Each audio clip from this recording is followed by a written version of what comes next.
Magandang hapon sa ating lahat. Narito ang ating weather update sa araw na ito.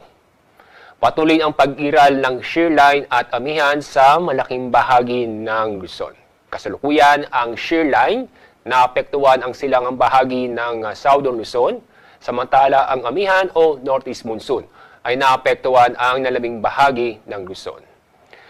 Kasalukuyan, wala tayong binabantayan o namomonitor na low pressure area o bagyo sa loob at sa labas ng ating Philippine Area of Responsibility.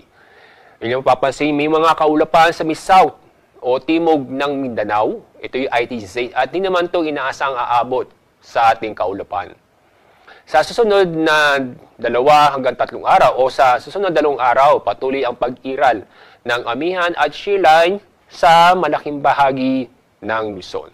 Pero pagdating ng Linggo o Sunday next week, inaasahan ng hihina ang dalawang weather system nito. At easterlies ang inaasahang maapektuhan ang malaking bahagi ng ating bansa, lalong-lalo na sa silangang bahagi nito. Kaya pagdating ng araw ng Linggo, ang buong bansa ay makakaranas ng maaraw, pero may tsansa pa rin ng mga isolated na mga pag-ulan o thunderstorm, lalo-lalo na sa silangang bahagi nito.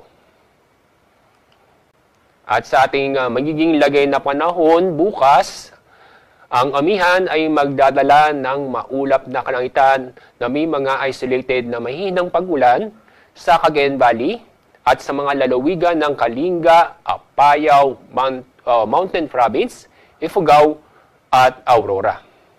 Samantala, ang lalaming bahagi ng Luzon, kasama na rin ang buong Visayas at Mindanao, bukas inaasahan ng maganda at mailiwalas na panahon. Katulad ngayon na medyo mainit ang panahon kumpara nitong mga nakaraang araw. Pero may tsansa pa rin po ng mga sandaling pag-ulan o isolated na mga pag-ulan dulot ng thunderstorm.